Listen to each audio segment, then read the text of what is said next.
극단식형은 어떤 저 얘기를 안 해요. 저 어떻게 일 안 해요. 모든 노력들이 약쟁이로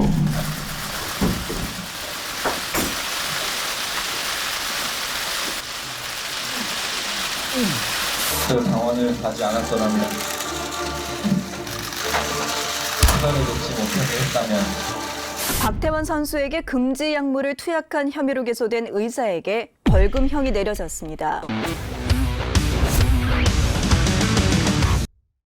안녕하세요. 신기하고 재미있는 스포츠 사건 사고를 다루는 그래서 자꾸만 손이 가는 손이가 스포츠 손수호 변호사입니다. 이명진 기자입니다. 네, 손이가 스포츠 오늘 다룰 내용은요. 너무나 유명한 사건이죠. 박태환 도핑 사건을 다룰 텐데요. 이게 법원까지도 갔고 법적 결론까지도 나온 사건입니다. 그 결론부터 말씀을 드리면 주사를 처방한 병원 원장도 그리고 주사를 맞은 박태환 선수도 모두 몰랐다.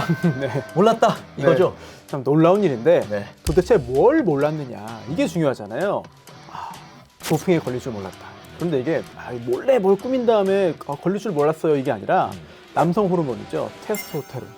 이게 도핑에 걸리는 금지 약물 성분이라는 거를 몰랐다는 거예요. 그렇습니다. 재활의학 전문의인 김 원장이고요. 그리고 정말 세계적인 수영 선수로 활약을 하면서 수십 차례의 도핑 검사를 받아온 어떻게 보면 전문가인 박태환 선수인데 결론은 몰랐다라는. 네. 아마 이 말을 들으면서도 이게 말이 되느냐, 이해가 되는 상황이냐라고 하실 텐데 그래서 지금부터 손이가 스포츠에서 차근차근 살펴보도록 하겠습니다. 자, 먼저 광저우 아시안게임 소식부터 전해드립니다. 금메달리스트 박태환 선수에게 이 도핑 테스트가 집중돼 논란이 일고 있습니다. 박 선수 열흘 동안 무려 4차례의 도핑 테스트를 받아서 훈련에 이 지장 정도가 아니라 아주 이만저만이 아니라고 하는데요. 예선 경기 직후 물 밖으로 나오는 박태환에게 한 남자가 접근합니다. 불시 도핑 테스트에 나선 호주 반도핑기구 소속 검사관입니다.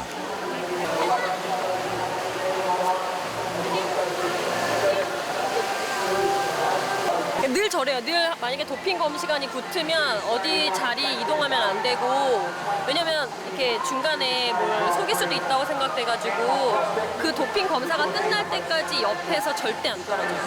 어떻게 본다면 이 도핑 검사를 너무 자주 하게 해서 견제를 받는 게 아니냐라고 이렇게 불만을 토로할 정도로 도핑을 많이 받던 선수였어요. 너무나 익숙한 일이라는 걸 알 수 있는데 도대체 왜 그 문제의 네비도라는 주사를 맞게 된 걸까요? 네, 바로 이 네비도의 테스토스테론 남성 호르몬이 들어있는 건데 네네. 주사제인데요. 판결문에도 이런 부분들이 나와요. 어떻게 1심 예, 판결문이 네네. 2015년도 11월 정도에 2015년도에 나왔던 건데 어떻게 되어 있나요? 2010년 11월부터 2014년 11월까지 4년 동안 네. 30번 넘는 도핑 야. 테스트를 받아왔다. 이런 부분들이 판결문에 그대로 딱 박혀 있습니다. 그렇죠. 도핑을 좀 내가 받을 거라는 걸 잘 안다는 선수라는 거잖아요. 그렇죠. 김 원장은 신라호텔 안에 안티에이징 클리닉 그걸 운영했습니다. 그리고 박태환은요 지인인 뷰티 스타일리스트로부터 김 원장을 소개받았어요. 그래서 찾아가서 이 둘의 만남이 시작됐습니다. 그렇습니다. 김 원장은 안티에이징 요법으로 좀 유명세를 탄 걸로 좀 알려져 있고 그러니까 뭐 신라 호텔 안에 네. 이제 차렸겠죠. 그리고 TV 프로그램에도 아주 자주 나오던 분이거든요. 그 호르몬이요. 부족한 경우에서는 보충을 해주게 되면 문제가 없습니다. 네네. 근데 이제 부족하지 않은데도 만약에 보충을 해주게 되면은 지인을 통해서 그 병원에 가게 되었고 그 당시에 제가 이제 수영을 하기 때문에 피부가 굉장히 건조한 피부였기 때문에 항상 얼굴이 좀 많이 붉은 상태였고 건조하게 굉장히 심했습니다. 그래서 그 병원에 가게 되었는데 판결문에 따르면요. 박태환 선수는 2013년 10월 31일에 그 김원장 병원에 첫 방문을 했고요. 그 당시에 이제 매니저도 병원 측에 이 도핑 관련해서 굉장히 주의를 줬다라고 하는데요. 운동선수이기 때문에 도핑 그리고 또 먹으면 안 되는 약들을 주의해야 됩니다. 처방전을 먼저 주시면요 저희가 확인한 다음에 이게 이상이 없으면 그 처방하고 뭐 이제 약도 투약하고 이렇게 하겠습니다. 심지어 비타민 종류도 혹시 도핑에 걸릴 수 있기 때문에 또 다 미리 성분표까지 주세요. 라고 요청을 했을 정도로 신경을 많이 쓴 거예요. 그냥 그렇습니다. 대충 한 게 아니라 예, 예. 조심을 한 거는 사실입니다. 또 두 사람을 소개한 스타일리스트도 법원에 이 법정에서 비슷한 진술을 하게 됐는데 특히 박태환이 수시로 도핑 검사를 받기 때문에 감기약도 먹을 수 없고 심지어는 스테로이드 성분이 조금 들어가 있는 피부 그 연고도 바를 수가 없다. 평소에 안 바른다. 이렇게 주의를 줬는데 왜 그 문제의 내비도 주사를 그것도 인천 아시안 게임이라는 많은 대중의 관심이 집중되어 있는 큰 대회를 앞두고 맞았느냐? 네. 이게 바로 정말 큰 미스테리입니다. 그렇습니다. 그리고 아시안게임 직전이죠. 2014년 7월에 문제의 내비도 주사를 맞았는데 그때 박태환 측이 주사 맞기 직전에도 물어봤다는 거예요. 이거 그 약, 내비도죠. 그 약 도핑에 문제되는 거 아니죠? 라고 물어봤고 여기에서 김 원장이 네, 체내에 있는 성분이기 때문에 도핑에서 문제 안 돼요. 라는 답을 했다는 거죠. 남성 호르몬이 네. 우리 몸에 있는 성분이기 때문에 그렇습니다. 저희는 전혀 몰랐습니다. 그 주사제가 남성 호르몬 치료제인 걸 몰랐습니다. 네, 몰랐고요. 그리고 치료를 받고 있는 상태에서 어떤 치료를 받고 있는지 환자분이 몰랐다는 뜻입니다. 호르몬에 대한 진료를 받기 위해서 간 것도 아니고 비타민 처방해줬을 때도 도핑과 관련된 거 어떠한 것도 할 수 없다라고 설명을 하였고 의사 선생님께서도 전혀 문제가 되지 않는다라고 말씀하셨기 때문에 저는 그렇게 응할 수밖에 없었습니다. 아무튼 그 양성 통보를 받은 박태환 측은 그 병원을 찾아가서 항의를 하고 좀 확인을 하는 과정을 갔습니다. 2014년 11월 27일인데요. 당시 박태환 선수와 또 매니저 역할을 했던 친누나, 또 매형 등과 함께 김 원장을 찾아갔고 추궁을 하고 답을 들었거든요. 이게 다 녹음됐어요. 이거를 녹음해서 검찰에도 제출하고 나중에 법원에서도 굉장히 중요한 증거로 활용됐죠. 네.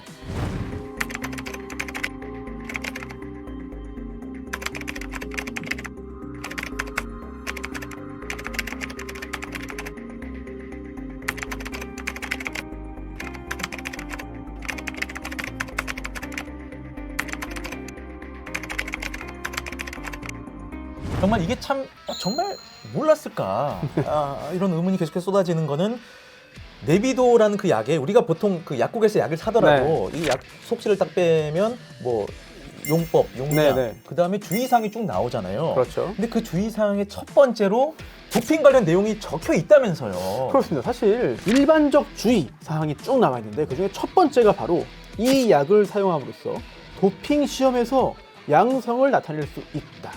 딱 박혀 있고요. 이게 판결문에도 계속 나옵니다. 그럼에도 정말 놀랍게도 그 판결문을 쭉 살펴보면 박태환 선수도 의사도 정말 이 일반적 주의사항을 몰랐다라는 거잖아요. 그렇죠. 그래서 계속해서 판결문의 기재사항을 꼼꼼히 확인하고 있는 겁니다. 네네. 판결문에 김 원장이 이런 말을 했다고 나와 있습니다. 2014년 7월 29일 그 내비도 주사한 그날입니다. 그때 박태환으로부터 이거 도핑에 문제되는 거 아니냐는 질문을 받았습니다. 그리고 제가 이렇게 답했어요. 이거 체내에 있는 성분이니까 문제 안 된다. 제가 말한 거 맞습니다. 라고 했고요. 그리고 저는요, 당시에 네비도의 효능이나 부작용은 잘 알고 있었습니다. 그런데 정말 이게 남성 호르몬이라서 도핑에서 문제되는 거는 몰랐습니다. 그래서 질문받고 문제 없다고 말한 거예요. 라는 취지로 이야기를 했고 법원이 그 사실을 인정한 거죠. 자기도 몰랐으니까 설명을 못한 거죠. 그렇죠. 그 부분이 문제가 됐다는 걸 인정한 거예요. 예. 마린보이 국민 영웅으로 칭송받던 박태환이 한순간에 이른바 약쟁이라고 손가락질을 받으면서 추락하게 된 희대의 사건이 돼버린 건데 이 원인이 정말 몰랐다, 무지 때문이었다. 정말 너무나 어이없는 상황이 벌어졌던 겁니다. 그럼 박태환이가 이걸 알았냐 몰랐느냐 가장 큰 퀘스천이 박태환이가 제가 볼 때 몰랐다고 볼 수 있는 가장 큰 증거는 이거예요. 100% 이게 지금 박태환이가 맞은 뒤에 이 시합을 참가했거든요. 미친 그게 아닌 다음에 그 아시안 게임이나 올림픽이나 이거 오면서 너무 도핑을 많이 받았으니까 거기에 대해서는 누구보다도 잘 알 거라는 거죠. 국제수영연맹에서도 이 수사 내용을 참작해서 보통 도핑 관련은 2년의 징계를 주거든요. 그런데 박태환에게는 이보다 적은 18개월의 자격 정지 처분이 내려졌습니다. 어느 정도 이제 수사 결과를 참작을 하고 인정을 좀 해준 부분인데 징계 기간 동안 대회 출전만 좀 제한되는 게 아니라 훈련에도 여러 가지 제약이 따라요. 맞습니다. 그렇기 때문에 일반 수영장에서 굉장히 어려운 여건 속에서 훈련을 할 수밖에 없었습니다. 노민상 꿈나무 수영 교실의 수영 꿈나무들이 그의 새 훈련 파트너.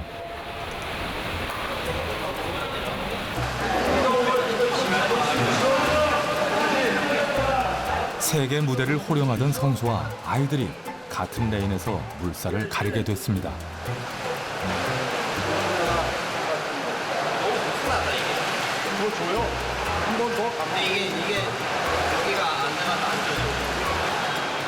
격렬한 훈련 막바지에 근육 이완을 위해 해야 하는 웜다운도 사치.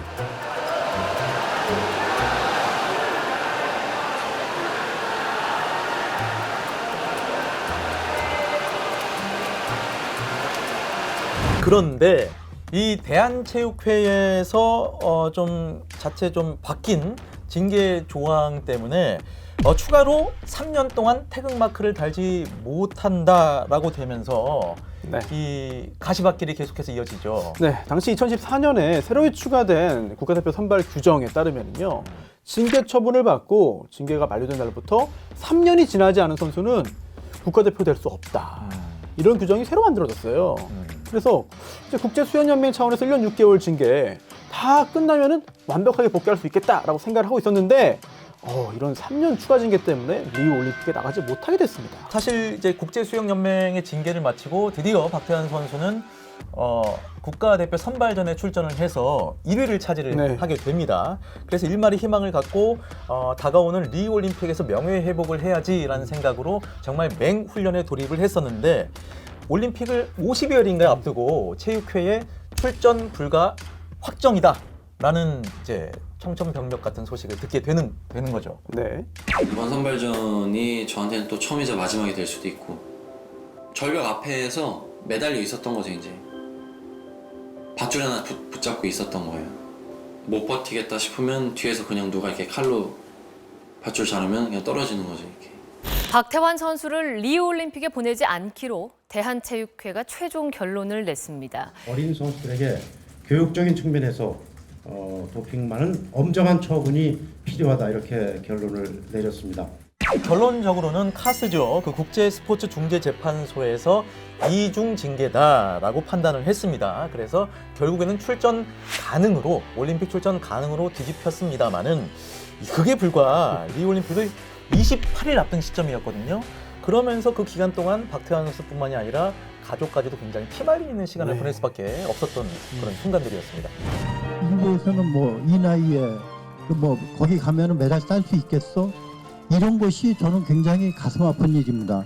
어린 나이에 20여 년 동안 수영하길로 왔는데 이 선수를 약물쟁이로 만들어서 이렇게 만들어서 불명예스럽게 평생 살아가게 만들기 이게 옳은 일입니까? 배자르고 관계가 없는 겁니다. 이 선수의 명예가 있는 겁니다.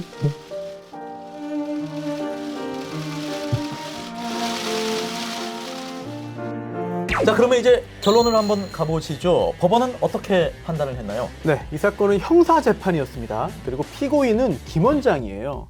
박태환 선수는 형사적으로 범죄를 범했다는 혐의가 없었기 때문에 기소도 안 됐고요. 자, 김 원장 유죄 판결을 받았습니다. 형량은 벌금 100만 원. 벌금 100만 원. 네, 의료법 위반 유죄 판결.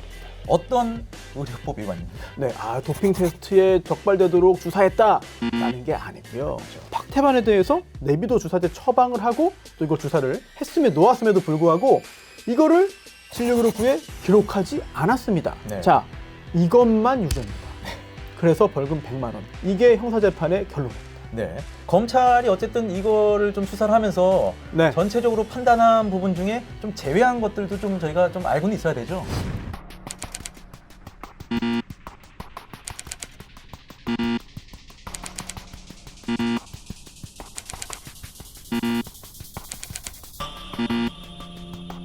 여러분 그 병원 가시면 이제 의사하고 이제 진단을 받으면서 계속 적으시잖아요. 적죠, 차트 적죠. 예. 적고 그다음에 뭐 우리가 보험사에 대출하려면 뭐 초진 차트 떼고 그렇죠. 이게 진료 기록부인데 그 진료 기록부를 제대로 기록하지 않은 부분만 유죄로 인정됐다라는 거죠. 박태환 선수에게 제대로 설명하지 않고 주사를 놓음으로써 건강에 여러 가지 위해를 야기했다. 하지만 1심, 2심, 3심 모두 아유 이거는 상해 아니야. 결국 업무상 과실치상은 무죄. 이렇게 판단을 하게 된 거죠. 그렇습니다. 3심이 이제 2016년도 말에 결론이 난 건데요. 참 이게 보면 어떻게 보면 법률적으로 또 사회적으로 희대의 사건으로 좀 네. 남을 법한 그런 사건이고요. 이 사건은 정말 의사가 착각을 해서 의사가 제대로 알지 못해서 실수를 했고 그로 인해 환자가 큰 피해를 입은 겁니다. 하지만 이런 일종의 해프닝 또는 일종의 의료사고 또는 아직까지 풀리지 않은 뭔가 찝찝함을 주는 미스터리로 인해서 박태환 선수는 우리나라 역사상 최초로 수영 경영 부문 금메달리스트임에도 불구하고 올림픽이요. 네. 명예를 회복하기 힘든 상황으로 가고 있는 것 같습니다. 그렇습니다. 네, 물론 이 사건 이면에 어떤 뭐 선수와 의사의 어떤 의지나 숨겨진 의도까지는 우리가 뭐 알 수는 없어요. 네, 우리는 예, 판결문을 알수 통해서만 확인하는 거죠. 그렇습니다. 말씀해 주셨듯이 이 사건을 가장 정확하고 꼼꼼하게 뜯어본 게 바로 그 법원 판결이고 그렇게 네. 내린 결론이기 때문에 우리가 네. 하나하나 같이 좀 살펴봤습니다. 자, 이렇게 해서 조금은 살펴보면 어처구니 없는 네. 헛웃음이 나와요. 예, 이렇게 헛웃음이 너무 나올 수밖에 황당해서. 없는. 예, 그렇습니다. 이게 결론입니다. 예. 예, 박태환 내비도 사건의 진실에 대해서 살펴봤고요. 소니가 스포츠 오늘은 여기까지입니다. 고맙습니다.